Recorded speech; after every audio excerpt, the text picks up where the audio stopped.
श्रुतिस्मृतिपुराणानाम् श्रुतिस्मृतिपुराणानाम् आलयं करुणालयम् करुणालयम् नमामि भगवत्पादम् नमामि भगवत्पादम् शङ्करं लोकशङ्करम् शङ्करं लोकशङ्करम् शङ्करं शङ्कराचार्यम् शङ्करं शङ्कराचार्यम् केशवं बादरायणम् केशवं बादरायणम् सूत्रभाष्यकृतौ वन्दे सूत्रभाष्यकृतो वन्दे भगवन्तौ पुनः पुनः भगवन्तो पुनः पुनः ईश्वरो गुरुरात्मेति ईश्वरो गुरुरात्मेति मूर्तिभेदविभागिने मूर्तिभेदविभागिने व्योमवद्व्याप्तदेहाय व्योमवद्व्याप्तदेहाय दक्षिणामूर्तये नमः। दक्षिणामूर्तये नमः। गुकारस्त्वन्धकारो वै उकारो सन्तविकारो वै ऋकारस्तन्निवर्तकः ऋकारस्तन्निवर्तकः अन्धकारनिरोधित्वात् अन्धकारनिरोधित्वात् गुरुरित्यभिधीयते गुरुरित्यभिधीयते। सदाशिवसमारम्भाम् सदाशिवसमारम्भाम् शङ्कराचार्यमध्यमाम् शङ्कराचार्यमध्यमाम् अस्मदाचार्यपर्यन्ताम् अस्मदाचार्यपर्यन्ताम् गुरुपरम्पराम् वन्दे गुरुपरम्पराम्। ॐ सहनाववतु ॐ सहनावतु सहनौ भुनक्तु सहनौ भुनक्तु सह वीर्यं करवावहै सह वीर्यं करवावहै तेजस्विनावधीतमस्तु मा विद्विषावहै तेजस्विनावधीतमस्तु मा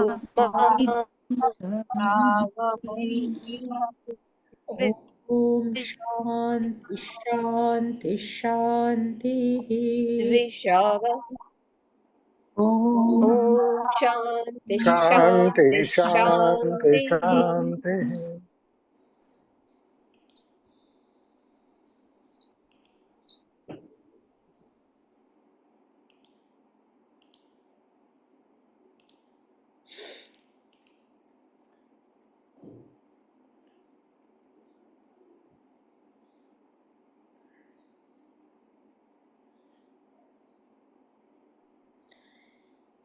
આજથી આપણે કૈવલ્ય ઉપનિષદ ને સમજવાનો પ્રયત્ન કરશું, પણ એ સ્ટાર્ટ કરતા પહેલાં થોડીક ડિટેલ કૈવલ્ય ઉપનિષદની.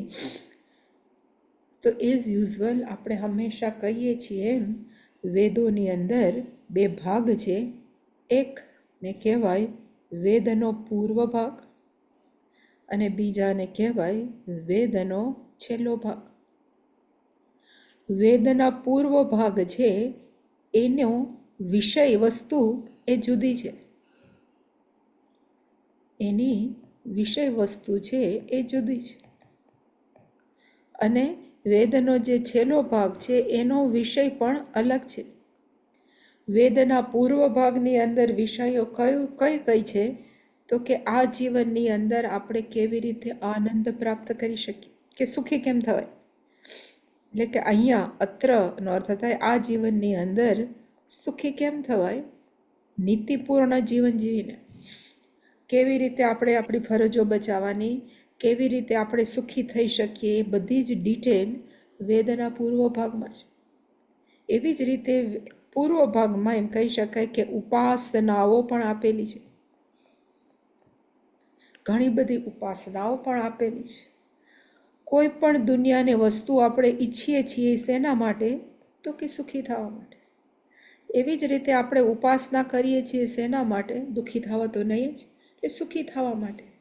એટલે કે વેદના જે પૂર્વ ભાગ છે એની વિષય વસ્તુ એક જ છે કે માણસ છે એ સુખી કેમ થાય.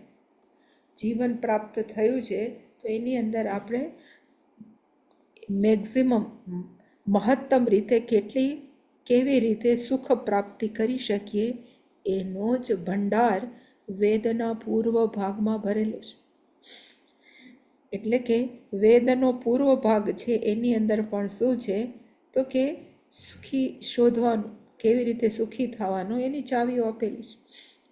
અને છે જ બધી, પણ કોઈ વ્યક્તિએ આ જે બધા જ વેદના પૂર્વ ભાગના વિષયો છે એને જીવવા, વેદના વિષયોને છે એનું એણે કહેવાય ને કે અન્વેષણ કર્યું, એનું એનાલિસિસ કર્યું.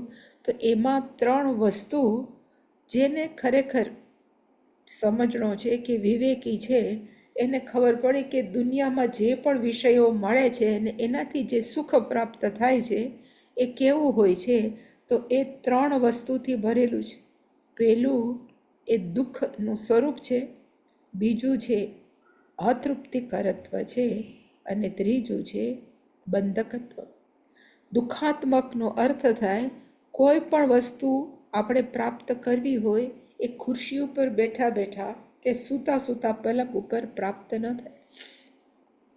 એટલે કે પ્રાપ્તે અથવા અર્જનનો અર્થ પણ થાય દુઃખ, એટલે પ્રાપ્ત કરવું.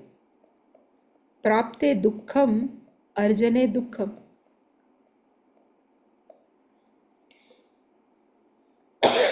કેટલાક માણસો એમ કહેતા હોય કે કેટલા વિશેષો થાય છે ખબર નથી તમને, અમને ખબર છે કારણ કે અમે જીવન જીવીએ છીએ. એનો અર્થ કે પ્રાપ્ત કરવાની અંદર દુઃખ જ છે. પ્રાપ્તે દુઃખમ અર્જને દુઃખમ. પછી એની અંદર કોઈ પણ વસ્તુ હોય, એની અંદર કોઈ પણ રિલેશનશીપ સંબંધ હોય,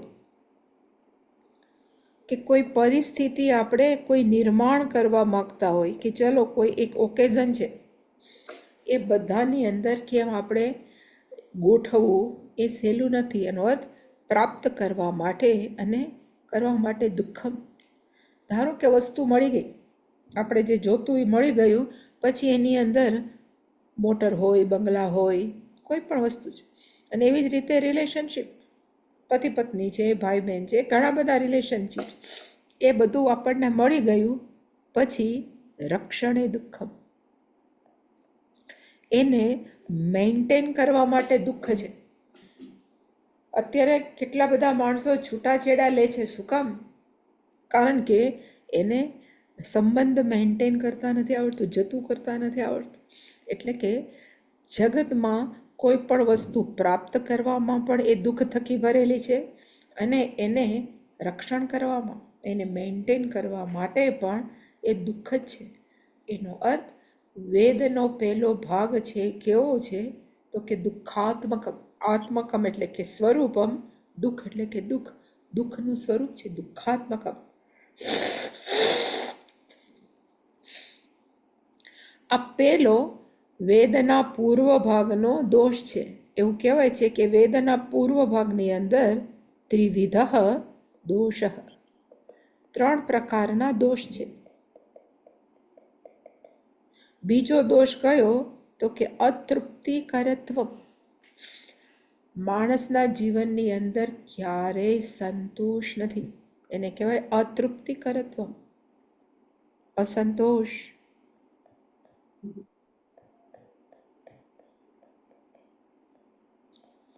માણસને 1000 રૂપિયા કમાતો હોય તો એમ થાય હું 10,000 કમાઉં, 10,000 કમાય તો કે લાખ કમાવ, લાખ કમાય તો 10 લાખ, 10 લાખ તો કરોડ, કરોડ હોય તો કરોડો, અબજો. એનો અર્થ કે ક્યારે પણ કોઈ પણ વસ્તુ પૈસા કે પ્રાપ્ત થાય, એકવાર પ્રોપર્ટી મળી ગઈ પણ હવે બીજી પ્રોપર્ટી લઈ, ત્રીજી પ્રોપર્ટી લઈએ. શું કામ કરે છે કે કોઈ પણ વસ્તુ પ્રાપ્ત કરે માણસ છે એનાથી સંતોષ નથી. મેં ઘણી વાર કીધું છે, અમારા સ્વામીજી છે ચેન્નાઈના પરમાર્થાનંદજી, કે કદાચ 200 કરોડનો આપણે ચેક લખીએ તો છેલ્લે શું લખવાનું? 200 crores ઓનલી. માત્ર 200 કરોડ જ છે, હજી તમારે ઘણું જોઈએ. એટલે કે દુનિયાના કોઈ પણ વિષયો છે, પછી પૈસા હોય કે ઇવન સંબંધ હોય, કોઈ પણ છે એ આપણને સંપૂર્ણ સંતોષ આપી શકતા નથી. આ બીજો દોષ અતૃપ્તિકરત્વ. અતૃપ્તિનો અર્થ થાય અસંતોષ, કરત્વનો અર્થ થાય આપવાવાળા. અસંતોષ આપવાવાળા છે દુનિયાના વિષયો.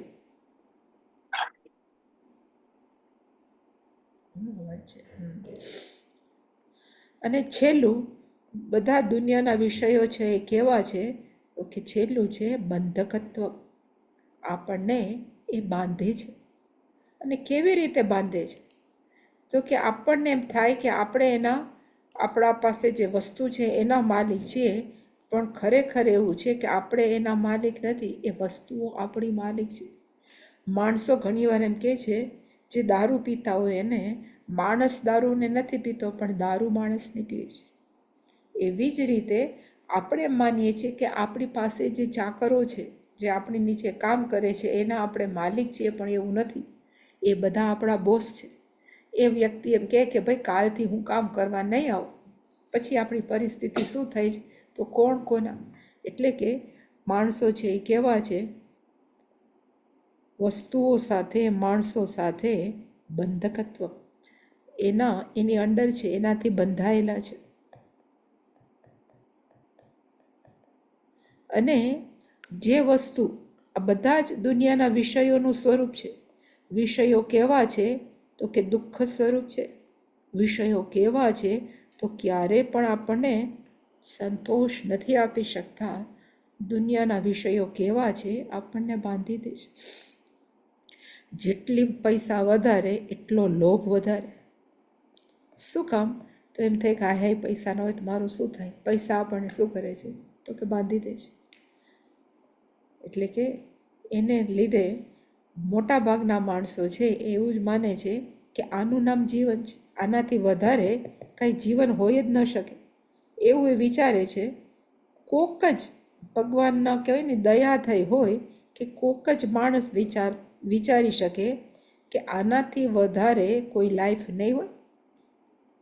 ખાલી જન્મવું, મોટું થવું, પરણવું, દુનિયાના વિષયો ભોગવવા, પછી છોકરાઓને રમાડવા અને પૂર્ણમિદમ, આના સિવાયની કોઈ લાઈફ છે, સારી લાઈફ, કે જે આ દુનિયાના વિષયો છે એ આપણને 100% સુખ નથી આપી શકતા. તો એવી કોઈ વસ્તુ છે કે જે આપણને શું આપે તો કે 100% સુખ. અને આપણે સુખની તલાશ કે શોધ શું કામ કરીએ છીએ? એનું સામાન્ય કારણ છે કે જે આપણો સ્વભાવ હોય ને એ આપણે પ્રાપ્ત કરવા ઈચ્છીએ. ઘણી વાર કીધું છે, છતાં પણ આંખનું સ્વરૂપ કેવું છે, નોર્મલ સ્વરૂપ, તો કે જોવું બધું વ્યવસ્થિત દેખાય, કલર દેખાય, એટલે આપણે ક્યારેય આંખના ડૉક્ટર પાસે જતા નથી. કારણ કે આંખ છે માં જે દેખાય એ કેવું છે તો કે સહજ છે, એટલે આપણે જોતા નથી. એવી રીતે કાનમાં જો બધું સંભળાતું હોય, ડૉક્ટરને જોતા નથી. પણ એ પાંચે પાંચ જ્ઞાનેન્દ્રિયો કે શરીરમાં પ્રોબ્લેમ થાય તો જ આપણે ડૉક્ટર પાસે જાય. એનો અર્થ કે શરીર સાજું સ્વસ્થ હોય તો આપણે ક્યારેય ડૉક્ટર પાસે જતા નથી. એવી જ રીતે જો આપણે સુખી હોત તો આપણે સુખને શોધતા ન હોત. તો સુખની શોધ કરવાની જરૂર નથી. પણ આપણને એવું લાગે છે કે આપણે સુખી નથી. અંદરથી કોઈ પણ માણસને વ્યક્તિગત રીતે આપણે પૂછીએ કે તમે મજામાં છો, એટલે એમ કે આ બધુંય સારું છે, પણ આ જો ને એક વસ્તુ આ ન હોત તો બધું સારું છે. એનો અર્થ કે આપણે અંદરથી સુખી નથી. અને આ સુખી ન હોવું, દુઃખી હોવું કે સુખી ન હોવું એ આપણું સહજ અને સ્વસ્થતાવાળું જીવન કે સ્વરૂપ નથી. એ આપણું નથી. એટલે આપણે જે દુઃખી થઈએ એ આપણાથી સહન નથી થતું, કારણ કે એ આપણું વાસ્તવિક સ્વરૂપ નથી. આંખ સારી હોય તો આપણે ડૉક્ટર પાસે નથી જતા, કારણ કે આ સહજ ને સરળ છે. એવી જ રીતે જો આપણે દુઃખી થવાનું સહજ ને સરળ હોત તો આપણે સ્વીકારી લેત, પણ દુઃખી થવું એ આપણો વાસ્તવિક સ્વરૂપ નથી. એટલે આપણે આપણું વાસ્તવિક સ્વરૂપ જે સુખી થવું છે એને પ્રાપ્ત કરવા પ્રયત્ન કરીએ છીએ. અને 90% માણસો વેદના જે પહેલા ભાગ છે એમાંથી સુખ શોધવાનો પ્રયત્ન કરે છે. અને વેદનો પહેલો ભાગ એટલે કયો તો કે વિષય સુખ. પછી માણસોથી હોય, વસ્તુથી હોય કે કોઈ પણ પરિસ્થિતિ છે. એટલે આપણે વિષયો પાછળ માણસો શું કામ દોડે છે? પૈસાને મહત્વ શું કામ આવે છે? સંબંધોને આટલું બધું મહત્વ શું કામ આપે છે? કારણ કે એવું લાગે છે કે જો સંબંધો બરાબર હશે તો હું સુખી છું, સંબંધો બરાબર હશે તો હું સલામત છું. એટલે કે આપણે સલામતી અને સુખીપણું છે બહારના વિષયોમાં શોધીએ છીએ. પણ બધાને એ અનુભવ છે કે બહારનું ગમે એટલું દોડવા છતાં વિષયો છે, બહારના વિષયો કે ઇવન કોઈ પણ વ્યક્તિ સાથેના આપણા રિલેશનશીપ, એ ક્યારે પણ આપણને 100% સુખ નથી આપી શકતું. કારણ કે એનું કારણ શું કામ છે તો કે આ બધા જ પદાર્થો છે એ અનિત્ય છે. અનિત્યનો અર્થ એ કાયમ માટે નથી, તો કે અનિત્ય વસ્તુ નિત્ય સુખ ન આપી શકે.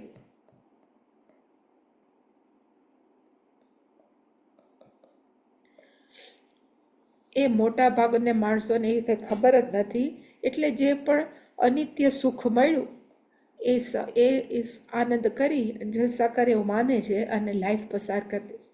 પણ કોણ જબરલેખ છે કે જેના ઉપર પરમાત્માની દયા છે કે કૃપા છે, એ એવું વિચારે છે કે દુનિયાના પદાર્થો અનિત્ય છે, તો અનિત્ય છે એ નિત્ય સુખ ન આપી શકે.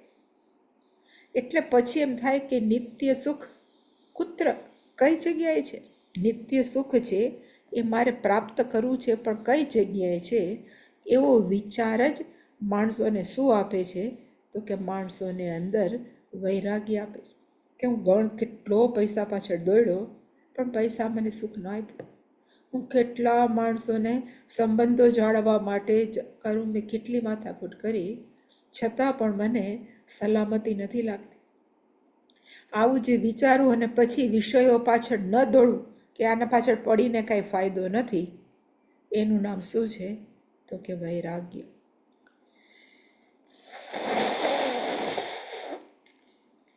અને આવી વ્યક્તિ છે જેને વૈરાગ્ય પ્રાપ્ત થયો છે એ શું વિચારે છે? જે મુંડકનો વેલ ફેમસ છે, મેં તો ખાલી 2-3 લાઈન જ લખી છે. અકૃતઃ કૃતેન નાસ્તિ. અકૃતઃનો અર્થ થાય મોક્ષ. કૃતઃ એટલે કોઈ પણ જપ કરીને કે કોઈ પણ વસ્તુ કરીને ન અસ્તિ. કારણ કે મોક્ષ છે એ કેવો છે તો કે નિત્ય છે. કોઈ પણ વસ્તુ કૃતમ કરીએ એ બધી કેવી છે તો કે અનિત્ય છે. તો કે નિત્ય મોક્ષ અનિત્ય વસ્તુના ન અસ્તિ. ક્યારે પણ એ શક્ય નથી. તો પછી નિત્ય સુખ છે ક્યાં?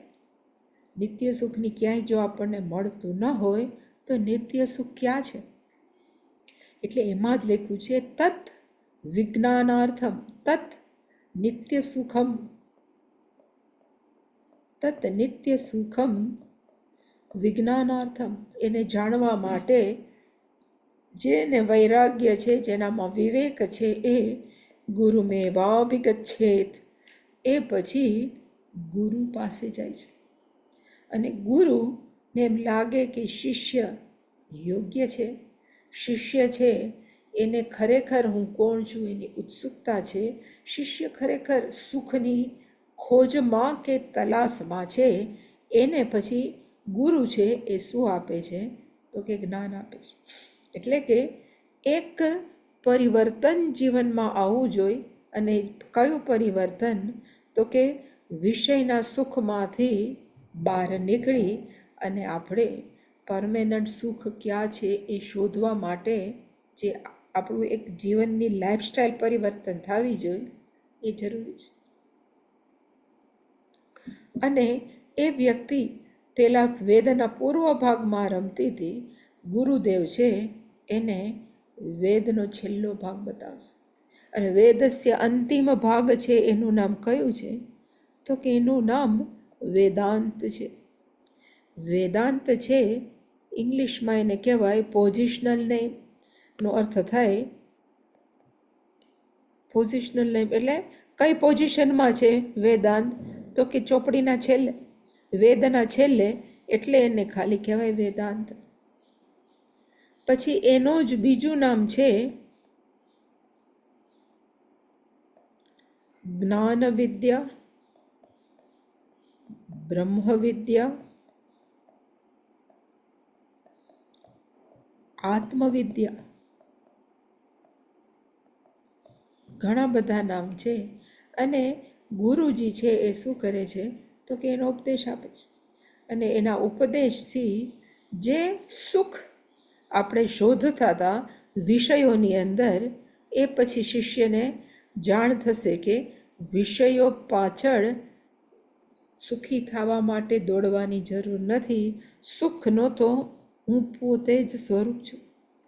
સુખ સ્વરૂપ અહમ, હું પોતે જ સુખનું સ્વરૂપ છું. મારે બહાર ક્યાંય દોડવાની જરૂર નથી. કાંખમાં છોકરું ને ગામમાં ગોતે એવી માણસોની હાલત છે. આપણી પાસે જ છે પણ આપણે ગોતીએ છીએ ક્યાં? તો કે વિષયોમાં, પૈસામાં, બધામાં. એટલે કે સુખ સ્વરૂપ. બીજી બધી ઘણી સ્ટોરી સાંભળી, પણ એક એવું હતું કે દક્ષિણ ભારતની અંદર એક આશ્રમ હતો. આશ્રમ બહુ સરસ બનાવ્યો, ગુરુજીએ બનાવ્યો, પણ આશ્રમની અંદર પાણી નહોતું. બધી જગ્યાએ શોધ્યું પણ ક્યાંય પાણી ન મળે. એટલે પછી એણે બધા પાણીના જોવાવાળાને બોલાવ્યો. બધા જે જોવે ને પાણી ક્યાં છે. પછી એ જે ભાઈ જોવા આવ્યા હતા એણે એ ગુરુજીને કીધું કે તમે જે જગ્યાએ ઊભા છો ને એની નીચે જ પાણીનો અખંડ સ્ત્રોત છે. તમે બીજે બધે ખોદાવ્યા કરો છો પણ તમને નથી મળતું. પણ તમે જ્યાં રહ્યો છો એની નીચે જ પાણીનો સ્ત્રોત છે.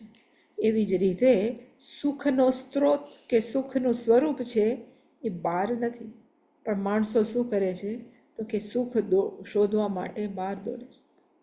પણ ગુરુજી કહેશે કે તું પોતે જ સુખ સ્વરૂપ છે. આપણે માનીએ છીએ કે મારામાં બહુ ખામી છે, બહુ તકલીફ છે. વેદાંત કહે છે કે ત્વમ પૂર્ણઃ, તું એક પણ ખામી વગરનો છો.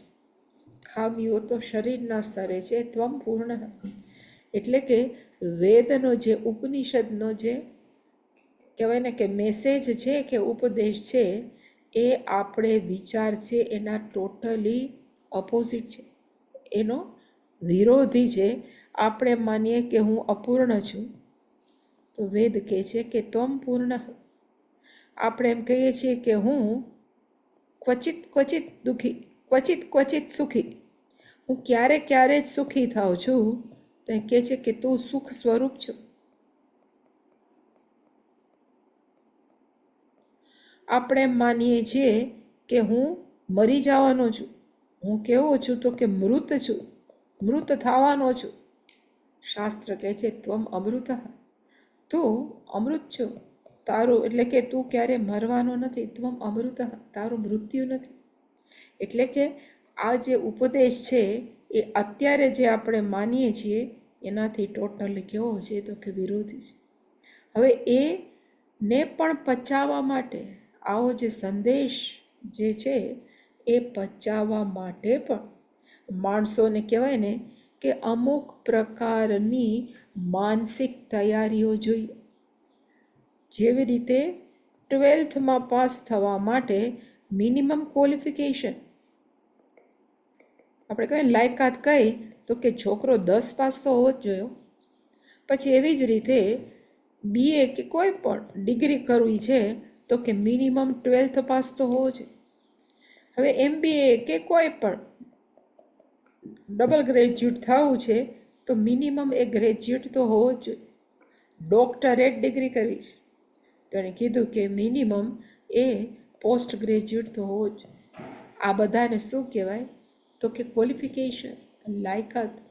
આનો અર્થ કે માણસ છે એ માનસિક રીતે ઇવન આ દુનિયાનું જ્ઞાન પ્રાપ્ત કરવા માટે એનું મન તૈયાર હોવું જોઈએ.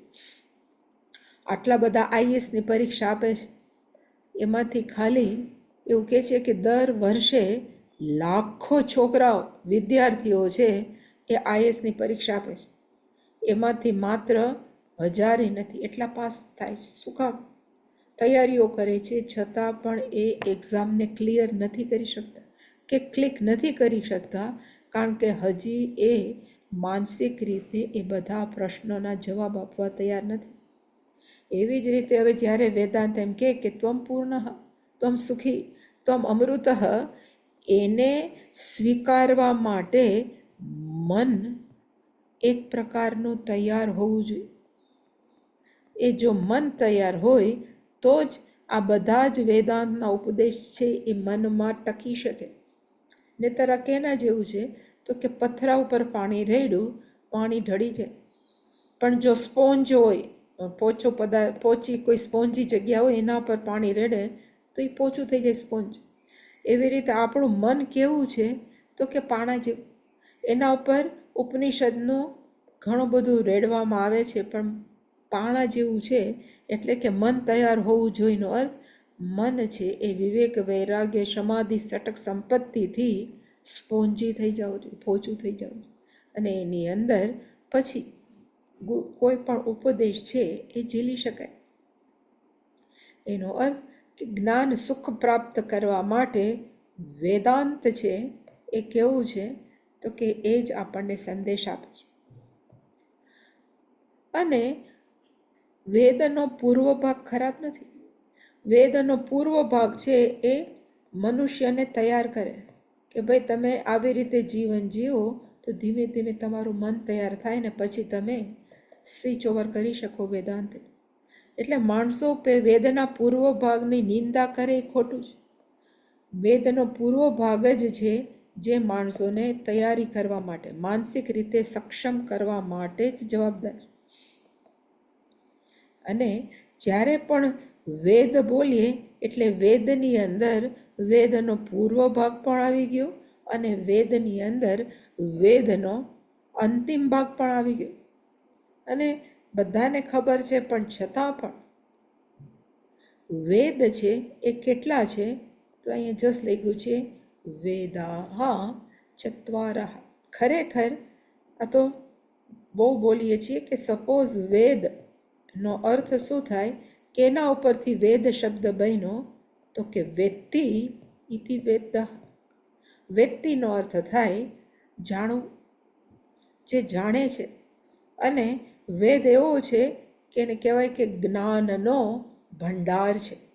એની અંદર એક પણ ખૂણો ઈશ્વરે બાકી નથી રાખ્યો કે જેનું જ્ઞાન આની અંદર ન હોય. એટલે કે વેદ કેવો છે? તો કે સંપૂર્ણ જ્ઞાનનો ખજાનો. તો વેદ કેટલા? એટલે જસ્ટ લખ્યું છે કે વેદ છે એ ટોટલ ચત્વારઃ ચાર છે: ઋગ્વેદ, યજુર્વેદ, સામવેદ, અથર્વવેદ. પહેલાંના જમાનામાં એવું કહેવામાં આવતું હતું કે લગભગ 118 ઉપનિષદ વેદોની અંદર ઉપલબ્ધ હતા. કાળક્રમે આ બધા જ ઉપનિષદ છે એ કહેવાય ને કે એ નષ્ટપ્રાય, કે પ્રિન્ટ એની અવેલેબલ નથી. અત્યારે 120 ઉપનિષદ છે એ જ અવેલેબલ છે. એની આપણી પાસે બુક ફોર્મની અંદર અવેલેબલ છે. ટોટલ 120 ઉપનિષદ. અને 120 ઉપનિષદમાંથી શંકરાચાર્યજીએ ભાષ્યમ છે એ 10 ઉપનિષદ ઉપર જ લખ્યું છે. શંકર ભાષ્ય માત્ર 10 ઉપનિષદ ઉપર જ છે. અને શું કામ 10 ઉપનિષદ ઉપર? તો કે બ્રહ્મસૂત્રની અંદર વેદ વ્યાસાચાર્યજીએ માત્ર આ 10 ઉપનિષદની અંદર જે મોટા ભાગે, બધું નહીં પણ લગભગ 90% આ 10 ઉપનિષદની અંદર જે વિષય વસ્તુ છે એ બ્રહ્મસૂત્રમાં આવરી છે. 1118માંથી ખાલી મોટે ભાગે 10 કે 12, કારણ કે બધાની વિષય વસ્તુ તો એક જ હોય. ઉપનિષદની વિષય વસ્તુ બધાને એક જ છે કે ત્વમ પૂર્ણ. પ્રેઝન્ટેશન ડિફરન્ટ હોય પણ છે તો એક જ. એટલે એ 1108 કે 1118માંથી વેદ વ્યાસાચાર્યજીએ બ્રહ્મસૂત્રની અંદર 10 થી 12 ઉપનિષદોનો જ ઉલ્લેખ, કે એની અંદર જે વિષયો છે, ઉપાસનાઓ છે, કે ઇવન આત્મજ્ઞાન છે, એનું ડિસ્કશન કર્યું છે. એટલે શંકરાચાર્યજીએ પણ જે વેદ વ્યાસાચાર્યજીએ બ્રહ્મસૂત્રમાં ઉપનિષદ લીધા એનું જ ડિસ્કશન ભાષ્યમાં એણે કર્યું. એ જ એણે સમજાવ્યા, બીજા બધાને એણે નથી સમજાવ્યા. અને કેટલા વેદ છે, એટલે મેં કીધું આપણે જોયું ઋગ્વેદ. તો ઋગ્વેદની અંદર કયો ઉપનિષદ શંકરાચાર્યજીએ ભાષ્યમ લખ્યું? તો કે ઐતરેય એ ઋગ્વેદની અંતર્ગત આવે. એવી જ રીતે યજુર્વેદની અંદર 2 પ્રકારના યજુર્વેદ છે: શુક્લ યજુર્વેદ, કૃષ્ણ યજુર્વેદ. શુક્લ યજુર્વેદની અંદર ઈશાવાસ્ય ઉપનિષદ, બૃહદારણ્યક ઉપનિષદ બંને શુક્લ યજુર્વેદની અંદર આવે છે. જ્યારે કૃષ્ણ યજુર્વેદની અંદર કઠોપનિષદ, તૈતરીય ઉપનિષદ, આ બંને છે એ કૃષ્ણ યજુર્વેદની અંદર આવે છે. પછી આવે સામવેદ. તો સામવેદની અંદર ખેન ઉપનિષદ, અને હમણાં આપણે જોયું એ છાંદોગ્ય ઉપનિષદની ચર્ચા બ્રહ્મસૂત્રમાં છે. તો શંકરાચાર્યજીએ આ 2 ઉપર ભાષ્યમ લખ્યું. અને અથર્વવેદની અંદર મુંડક, માંડુક્ય, પ્રશ્નોપનિષદ 3 ઉપનિષદ છે અથર્વવેદમાંથી શંકરાચાર્યજીએ ભાષ્યમ લખ્યું. કૈવલ્ય ઉપનિષદનું ક્યાંય ભાષ્યમ શંકરાચાર્યજીએ નથી લખ્યું.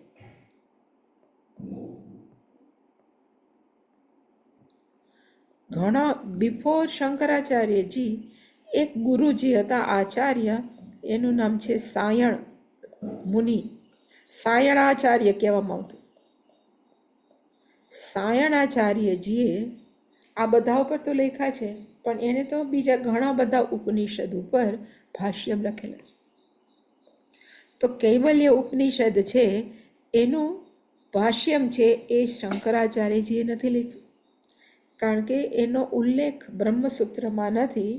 તો આપણે એને રિફર કરવું હોય તો ક્યાંથી રિફર થાય? તો કે સાયણ ભાષ્ય લખેલું છે ને એ બહુ ઉપલબ્ધ નથી સહજ રીતે, બધું સંસ્કૃતમાં જ છે. સાયણ ભાષ્ય કહેવામાં આવે છે.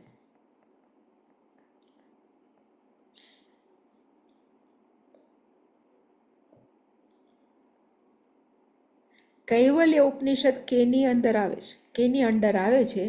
તો એને કહેવાય છે કે કૈવલ્ય ઉપનિષદ છે એ અથર્વવેદની અંદર આવે છે.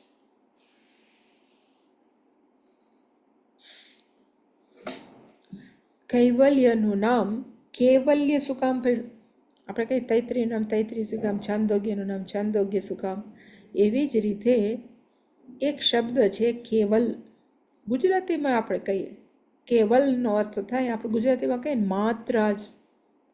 માત્ર આવે એનો અર્થ બીજું બધું બાકાત થઈ જાય, એક જ હોય એને કહેવાય માત્ર. અને એનું નામ છે, બીજું સારું નામ સંસ્કૃતમાં કેવલ. કેવળ. કોક પૂછવામાં કોણ, તમે જાઓ તો ત્યાં હોલમાં કોણ છે, તો કેવલ હું જ છું. એનો અર્થ મારા સિવાય કોઈ નથી. એવું જ્યારે બોલવું હોય ત્યારે કેવલનો અર્થ થાય કે એના સિવાય કોઈ નથી. એવી જ રીતે જ્યારે ઉપદેશવામાં આવે કે તારું સાચું સ્વરૂપ શું છે, તું આટલા બધા વચ્ચે રહે છે તો દ્વૈત તારું સાચું સ્વરૂપ છે, તો કે ના, હું માત્ર હું જ છું, કેવલ. જે આત્મજ્ઞાન થાય ત્યારે આત્મજ્ઞાન કેનું થાય, તો કે હું જ છું, માત્ર હું જ. ચૈતન્ય તત્વ સર્વ જગ્યાએ વ્યાપેલું છે, એને કહેવાય કેવલ. અને તસ્ય ભાવ, તસ્ય ભાવ એટલે કે જેનું મન હંમેશા એનાથી જ રમતું હોય કે મારા સિવાય કોઈ નથી. અહીંયા ચૈતન્ય મારો એટલે શરીરને મન સાથેનું હું નહીં, ચૈતન્ય તત્વ. તસ્ય ભાવ કૈવલ્યમ.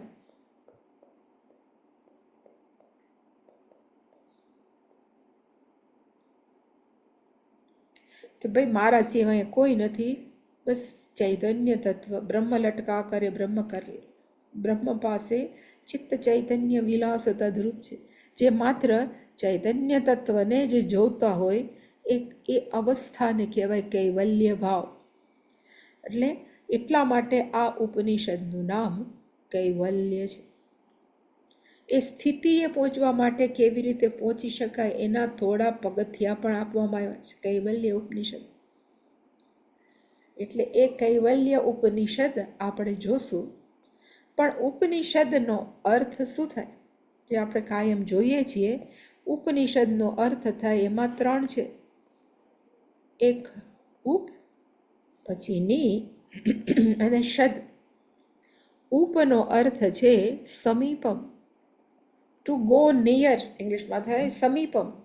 એનો અર્થ થાય જવું, કોઈની પાસે જવું. એનો અર્થ ગુરુ ઉપસદનમ ગચ્છતુ.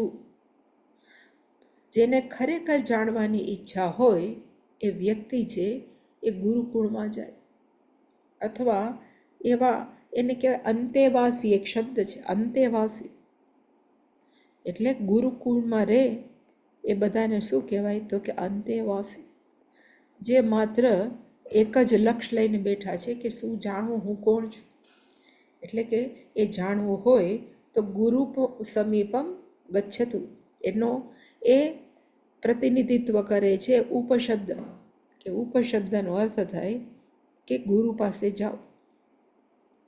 તો ગુરુ પાસે જઈને ગુરુ શું કરશે, તો કે ગુરુ છે નિશ્ચયાત્મકનો અર્થ થાય ચોક્કસ, ડેફિનેટલી, 100%. આપણે કહીએ ને ભાઈ હું કહું છું ને ખાતરી લઉં છું, 100%. નિશ્ચયાત્મકનો અર્થ થાય 100%. હવે તો માણસો એમ કે 200%, 500%, પણ હંમેશા 100%થી વધારે કંઈ હોય જ નહીં. 200% બોલે એને ખબર નથી કે 100%નો અર્થ શું. એટલે કે 100% નિશ્ચયાત્મક, 100% બતાવવું હોય એને કહેવાય ની.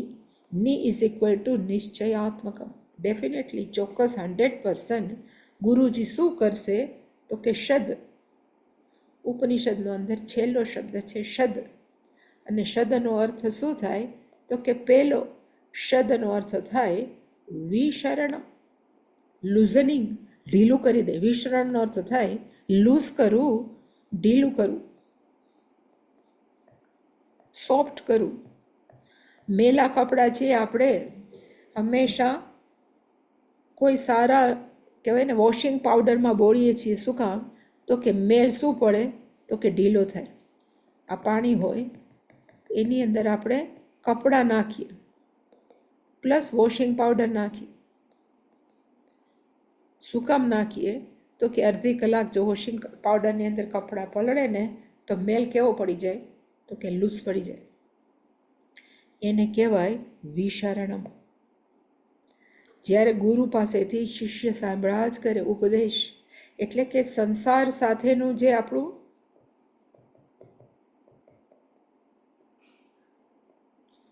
બોન્ડેજ, સંસાર સાથે જે બંધન છે એ બંધન કેવું થાય તો કે ઢીલું પડે.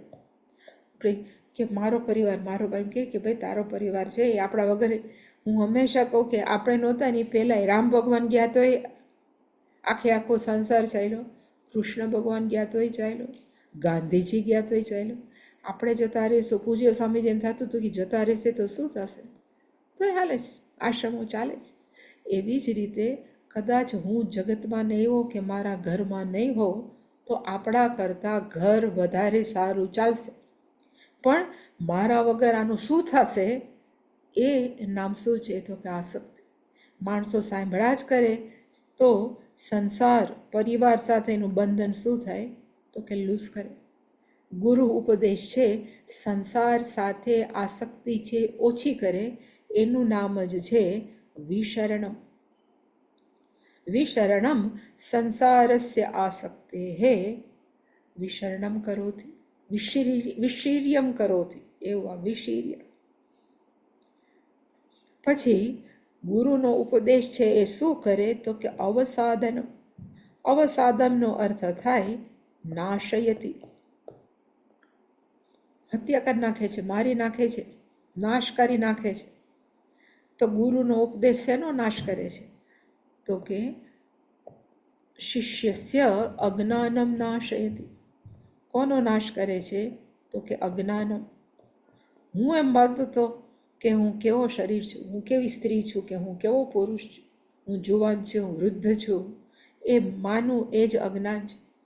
પણ ગુરુનો ઉપદેશ, ઉપનિષદનો ઉપદેશ ગુરુ મુખાત શ્રવણ કરવાથી હું અહંકારમ, અજ્ઞાનમનો અર્થ થાય અહંકાર, અને અહીંયા અહંકારનો અર્થ શરીર અને મન અને શરીરના સગાઓ સાથેનું તાદાત્મ્ય, એ બધું જ છૂટી જાય અને આપણને એ અજ્ઞાનનો નાશ થાય કે હું શરીર અને મન છું. એ અજ્ઞાનને નાશયતી અવસાદન. તો આ બંને છે ને એને કહેવાય નેગેટિવ મેસેજ છે. નેગેટિવ ઇન ધ સેન્સ કે કાંઈ પોઝિટિવ નથી.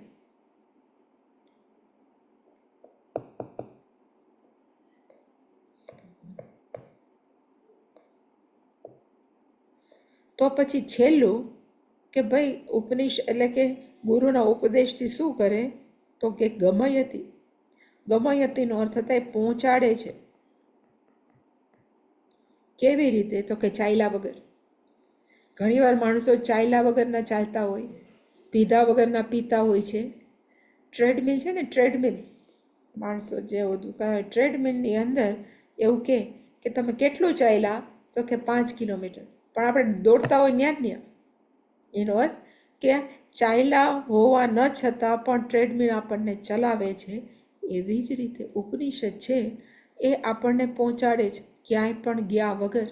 ક્યાં પહોંચાડે છે તો કે આપણા પોતાના સ્વરૂપ સાથે. આપણે બીજા બધા સાથે બહુ જોડાયેલા છીએ, આપણે આપણા સ્વરૂપથી જોડાયેલા નથી. અને આપણું સ્વરૂપ કયું છે તો કે ચૈતન્ય તત્વ, જે આપણું વાસ્તવિક સ્વરૂપ છે ત્યાં પહોંચાડે છે. એટલે શંકરાચાર્યજી લખ્યું છે અને આપણું વાસ્તવિક સ્વરૂપ કયું છે તો કે એનું નામ છે બ્રહ્મ. બ્રહ્મ ગમયતી, આપણને બ્રહ્મ પાસે પહોંચાડે. પણ પહોંચાડ્યા વગરનું પહોંચાડવું એને કહેવાય ગમયતી. પૂજ્ય સ્વામીજીની હંમેશા એક જોક છે કે એક ભાઈ ભાંગ પી ગયો હતો. મહાશિવરાત્રિની અંદર એક ભાઈ બહુ ભાંગ ચડાવી છોકરાએ. પછી બધા એના દોસ્તારને એમ થયું કે આને બહુ ચડ્યો છે તો એના ઘરે લઈ આવ્યા. પણ ઘરે આવ્યો તો પણ ભાંગ એટલી ચડી હતી અમારું ઘર છે ને ખબર જ ન પડે. અને કીધા કરે કે મને ઘરે લઈ જાઓ, મને ચીસો પાડે, મને ઘરે લઈ જાઓ, મને ઘરે લઈ જાઓ. પછી એના બધા ફ્રેન્ડને એમ થયું કે આને કેમ ઘરે પહોંચાડવો, ઓલરેડી ઘરે તો છે જ, આને પહોંચાડવો કેમ. એટલે એક કહેવાય ને એક ફ્રેન્ડ જે બુદ્ધિશાળી હતું એને એક ટ્રીક મનમાં આવી. એને વળી પાછો ખંભે કે ટીંગા ટોળી કરી અને બહાર કાઢ્યો. બહાર કાઢી અને રસ્તો હતો, જ્યારે એનું જે ઘર હોય ને તો ઘરની પહેલાં રસ્તો કે કાંઈક તો હોય, એની આગળ ઘણા બધા દૂર લઈ ગયા. પછી એને ચલાવ્યો હાથ પકડીને. આ જો તારી શેરીની અંદર ઓલી ફણાલી હોટલ છે, એ હોટલ છે ને, તું કયા રસ્તે છો તો કીધું મારા રસ્તે. પછી વળી પાછું કીધું કે ત્યાં પેલી ચાવાળાની દુકાન છે, તું સવારે ચા પી, જો આ છેલ્લા કયો રસ્તો છે? તો કે મારા ઘરનો રસ્તો. એવી રીતે જે પણ દુકાનો એના ઘરની આજુબાજુ હતી કે જે પણ લેન્ડમાર્ક હતા એને કરતાં કરતાં ઉપાડીને પાછા એના ઘરે લઈ ગયા કે જો આ કોનો ડેલો છે? તો કે મારા ઘરનો. આ ક્યાં ઝાડ છે? તો કે આ મારા ઝાડ છે. હવે અંદર જાય તો કોનું ઘર છે? તો કે આ તો મારું ઘર છે. તો કે તું પહોંચી ગયો ને? તો કે આવો મારે ઘરે પહોંચી ગયો. એવી જ રીતે આપણે શું કરીએ છીએ? તો કે ઉપનિષદ આપણને ઘરે પહોંચાડે છે. કેવી રીતે? તો કે પહોંચાડ્યા વગર. માત્ર અજ્ઞાનના એક પછી એક પડળ ખોલતા જાય અને પછી ખબર પડે, ઓહ આ તો હું જ છું, મારે કે દોડવા જવાની જરૂર નથી. એટલે કે આપણને આપણું વાસ્તવિક સ્વરૂપ સાથે મુલાકાત કરાવી દે છે. એને કહેવાય બ્રહ્મ ગમયતિ. એનું નામ શું છે? તો કે ઉપનિષદ. બીજા બધા છે ને એ ટેકનિકલ વર્ડ છે. આ એ ટેકનિકલ જ વર્ડ છે, પણ વેદાંત છે એને કહેવાય પોઝિશનલ નામ. પછી વેદાંત આપણું શું કરે છે? તો કે આપણું બ્રહ્મ જ્ઞાન આપે છે, એટલે એનું બીજું નામ છે બ્રહ્મ વિદ્યા. વેદાંત છે આપણને શું આપે છે? આત્મા એટલે કે હું, એનું જ્ઞાન આપે છે. તો કે એ જ વિદ્યાનું નામ, બીજું નામ કેવું છે? તો કે આત્મવિદ્યા. વેદનો પૂર્વ ભાગ છે, એમાં કર્મકાંડ કરાવે છે, પણ આની અંદર કંઈ કરાવવાનું નથી, માત્ર જાણવાનું છે. એટલે એનું નામ બીજું કયું છે? તો કે જ્ઞાનકાંડ. અને એનું ટેકનિકલ નામ કયું છે? તો કે ઉપનિષદ. આ બધા જ વેદાંત કયો, બ્રહ્મ વિદ્યા કયો, આત્મવિદ્યા કયો, જ્ઞાનકાંડ કયો, ઉપનિષદ, એ બધા જ પર્યાયવાચી શબ્દ છે. કારણ કે કોક એમ કે ના ના હો, તમે તો વેદાંત ભણો છો, પણ મેં તો બ્રહ્મ વિદ્યા ભણી મારા ગુરુજી પાસે. તો એનો અર્થ કે એને ખબર નથી કે વેદાંત ને બ્રહ્મ વિદ્યા. ઘણી વ્યક્તિઓ એવી છે, એટલે હું કહું છું. કોક એમ કે અમે તો જ્ઞાનકાંડ જ ગુરુજી ભણાવે, અમે કંઈ વેદાંત ન ભણીએ. એનો અર્થ કે એને ખબર નથી. આ બધા જ કેવા છે? તો કે બધા જ એકબીજાના સિનોનિમ્સ છે. વેદાંત કયો, બ્રહ્મ વિદ્યા, આત્મવિદ્યા કે પછી ઉપનિષદ, ઓલ આર ધ સેમ. બધાની વિષય વસ્તુ એક જ છે. એમાંનું એકનું નામ કયું છે? તો કે કૈવલ્ય ઉપનિષદ. કેવલતાનો ભાવ. અને કેમાં આવે છે? તો કે અથર્વવેદમાં. કેમ ખબર પડી કે અથર્વવેદમાં આવે છે? માણસો પૂછે ને તમને ખબર કેમ પડી અથર્વવેદ? તો કે હંમેશા તમારે જાણવું હોય કે ઉપનિષદ કયા વેદમાં આવે છે, શાંતિ મંત્ર જુઓ, કારણ કે એમાં હંમેશા એની પહેલાં શાંતિ મંત્ર હોય. તો કૈવલ્ય ઉપનિષદનો શાંતિ મંત્ર કયો છે? તો કે ભદ્રમ કર્ણેભિ, ભદ્રમ કર્ણેભિ શૃણુયામ દેવાઃ, ભદ્રમ પશ્યેમાક્ષભીર્યજત્રાઃ. તો આપણે પહેલા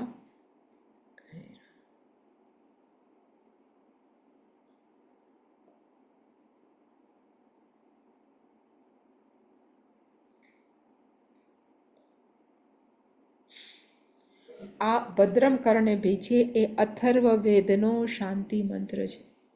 શાંતિ મંત્ર કેટલા છે એની ડિટેલમાં આપણે જવાની જરૂર નથી, કારણ કે આપણે અત્યારે કે ઉપનિષદ જોઈએ.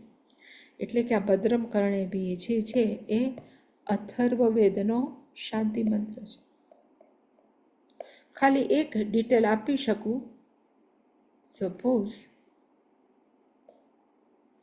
માણસો એમ પૂછે કે ઋગ્વેદ, યજુર્વેદ, સામવેદ ને અથર્વવેદ એ કયા બેઝ ઉપર નામકરણ છે? એની બહુ ડિટેલમાં જવાની જરૂર નથી, પણ છતાં ઋગ્વેદ છે ને એને ગદ્ય વિભાગની અંદર મંત્રો છે. યજુર્વેદના મંત્રો છે ને એ છંદવાળા મંત્રો છે, કારણ કે ટોટલ 7 છંદ છે આપણા વેદોની અંદર. એ છંદોથી આપણે એને સારું ઉચ્ચારણ કરી શકીએ. સામવેદ છે એ આપણે ગાઈ શકીએ, ગાઈ શકાય. ગાય આમ લખાતું છે, વી કેન સિંગ, આપણે ગાઈ શકીએ. અને અથર્વવેદ છે એની અંદર મોસ્ટ પ્રોબેબલી બધું જ મેડિસિનલ શરીર માંદું હોય કે પછી આપણું ઇવન મન માંદું હોય તો કઈ દવા થાય. એટલે કે બ્રહ્મ વિદ્યા પણ આમાં છે, પણ એનો પૂર્વ ભાગ છે એની અંદર આપણું શરીરનું સ્વાસ્થ્ય કેમ જળવાય એના માટેના જ બધા મંત્રો છે. એટલા માટે એ બેઝ ઉપર વેદ વ્યાસજીએ ઋગ્વેદ, યજુર્વેદ, સામવેદ ને અથર્વવેદ નામ આપ્યું. અને આપણો અથર્વવેદનો મંત્ર કયો છે? એટલે મેં કીધું કે ભદ્રમ કર્ણેભિઃ. તો આપણે ભદ્રમ કર્ણેભિઃ ઘણી વાર જોયો છે, પણ જરાક વધારે. અને આજે જે હું એટલે મંત્ર કરવાના છીએ એ મંત્ર એક મણિપ્રભા ટીકા છે.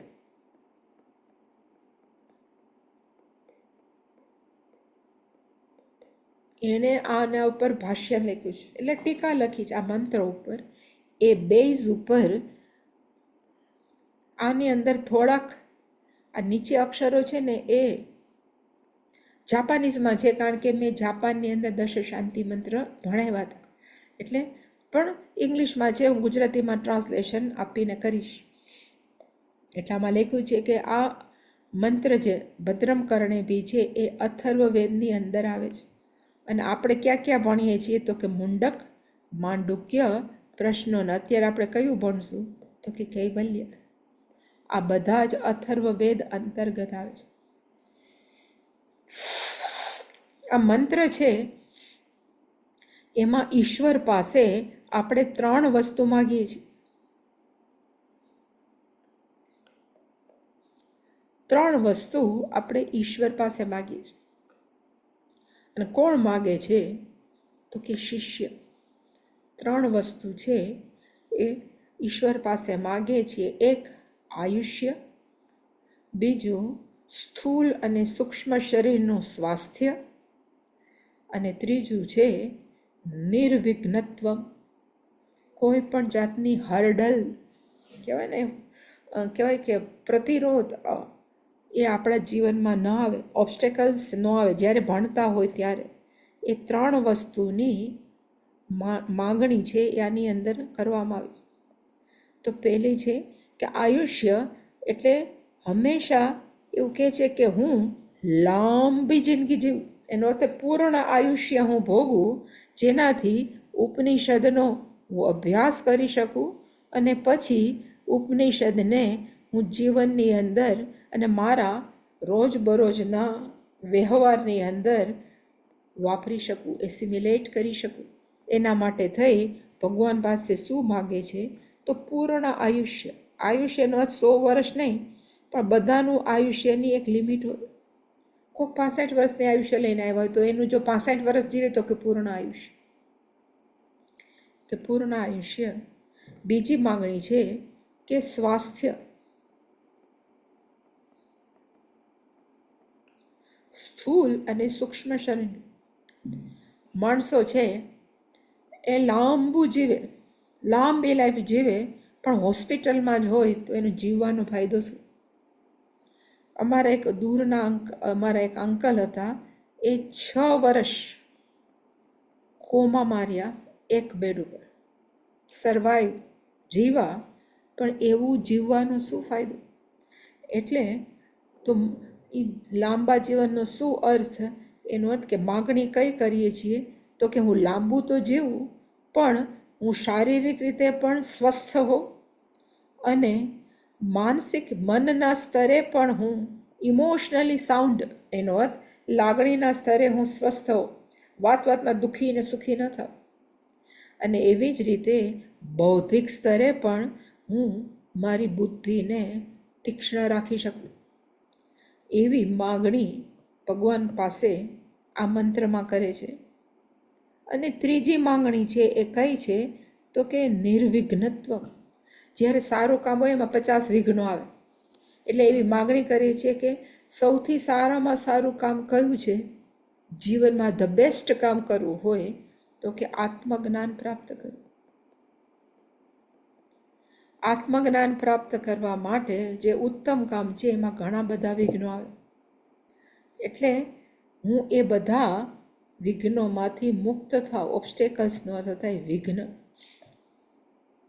અને એ કેવી રીતે કરે છે?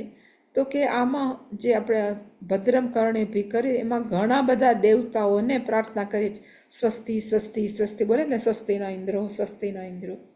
એનો થાય સ્વસ્તિનો અર્થ થાય વિઘ્ન નિવૃત્તિ અર્થ. મારા બધા વિઘ્નો છે એ ભગવાન તમે દૂર કરો એટલા માટે થઈ અને સ્વસ્તિના ઇન્દ્રો વૃદ્ધશ્રવા સ્વસ્તિના પૂષા. અને આપણે શું માગીએ છીએ? તો કે ભગવાન પાસે પવિત્રતા અને ભગવાનના આશીર્વાદ કે કૃપા, જેથી કરીને હું વિઘ્નોથી કેવો કે કેવી રહું? તો કે દૂર રહું. એવી 3 માંગણી આ ભદ્રમ કર્ણેભી શાંતિ મંત્રની અંદર કરવામાં આવે છે. આપણે શાંતિ મંત્ર એટલે એમ થાય કે પણ શાંતિ મંત્ર છે એક પ્રકારની પ્રાર્થના જ છે, એ પ્રેયર છે. મંત્ર લખે એટલે શાંતિ મંત્ર ઇઝ એ પ્રાર્થના. એ પ્રાર્થનાની અંદર આયુષ્ય, સ્વાસ્થ્ય અને નિર્વિઘ્નપણું એ 3ની માંગણી કરવામાં આવી છે.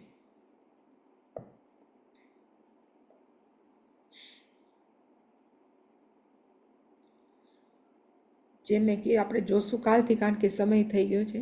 પણ આ ધીસ ભાષ્યમ મણિ પ્રભાવ વ્યાખ્યા એમાંથી લેવામાં આવ્યું છે. આખું 10 શાંતિ મંત્ર ઉપર એક મણિ પ્રભાવ વ્યાખ્યા છે, અવેલેબલ છે. એના ઉપરથી આ તૈયાર કરવામાં આવ્યું છે. પણ એની ડિટેલ આપણે આવતીકાલે જોશું. કોઈ પ્રશ્ન?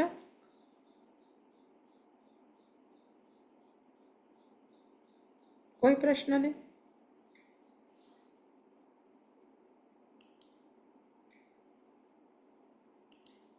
પૂછો, અનમ્યુટ કરો. શોભનાબેન પૂછવો હોય તો. અત્યારે મારી પાસે જે બુક છે ને હમ એ કૃષ્ણ યજુર્વેદીય કેવલ ઉપનિષદ છે. તો એમાં તો યજુર્વેદમાં આવ્યું ને કૃષ્ણ યજુર્વેદ? કોણે કીધું છે એવું? આ બુક છે મારી પાસે. શ્રી ઉપનિષદ નથુરામ શર્માજીએ કરી? હા, ઉપનિષદો. પણ તો જે એમાં જે પ્રાર્થના છે ને આગળ ઈ ઓમ સહનાવવતુ હા, સહનૌ એ ઓમ એવું છે. સહનાવવતુ છે ને એ કૃષ્ણ યજુર્વેદની છે. ભદ્રમ કર્ણેભી છે ને એ અથર્વવેદની છે. બરાબર. એટલે આ કેવલ્ય ઉપનિષદ આપણે અથર્વવેદમાં લેવાનું છે ને? એ અથર્વવેદનું છે. તમે જે બોલ્યા સહનાવવતુ, આપણે બધામાં બોલીએ છીએ, એ સહનાવવતુ છે એ આનું છે. એમાં તાત્પર્ય દીપિકા છે. આ તાત્પર્ય દીપિકા જે હોય પણ એની આ ઉપનિષદની અંદર 108 ઉપનિષદ છે. તમે જે ચોપડી મારી પાસે છે, તમે જે બતાવો છે ને એ બુક મારી પાસે છે, નથુરામ શર્માજીએ લખી છે. પણ એની અંદર બધા જ એમાં ઉપનિષદ પાછું આ કેવલ્ય, હા, આજે છે ને નથુરામ શર્માની, એમાં કેવલ્ય ઉપનિષદ નથી. હા, એ નથી એટલે તો કહું છું. હા, એટલે આ શ્રી ઉપનિષદમાં છે. પણ એ લખી છે કોણ એમ કહું છું. પણ એમાં ઘણા બધા ઉપનિષદો છે, એક જ ઉપનિષદ નથી. એમાં 106 ઉપનિષદ. હા, એટલે બધા ઉપનિષદ કોકાનું ને એવું છે. મારી પાસે આ બુક બી છે. નથુરામ શર્માનું જ છે આ. નથુરામ શર્મા. તાત્પર્ય દીપિકા, હા, ગુજરાતી ટીકા. હા, જ્યારે ઓમ ભદ્રમ કર્ણેભી આવે એટલે આંખ વીંચીને માની લેવું કે આ છે એ માત્ર અથર્વવેદનું છે. અથર્વવેદ. એટલું યાદ રાખો. પ્રાર્થના જુદી જુદી હોય. ઓમ પૂર્ણમદઃ પૂર્ણમિદં પૂર્ણાત પૂર્ણમુદચ્યતે પૂર્ણસ્ય પૂર્ણમાદાય પૂર્ણમેવાવશિષ્યતે. ઓમ શાંતિ શાંતિ શાંતિ. હરિ ઓમ. શ્રી ગુરુભ્યો નમઃ. હરિ ઓમ.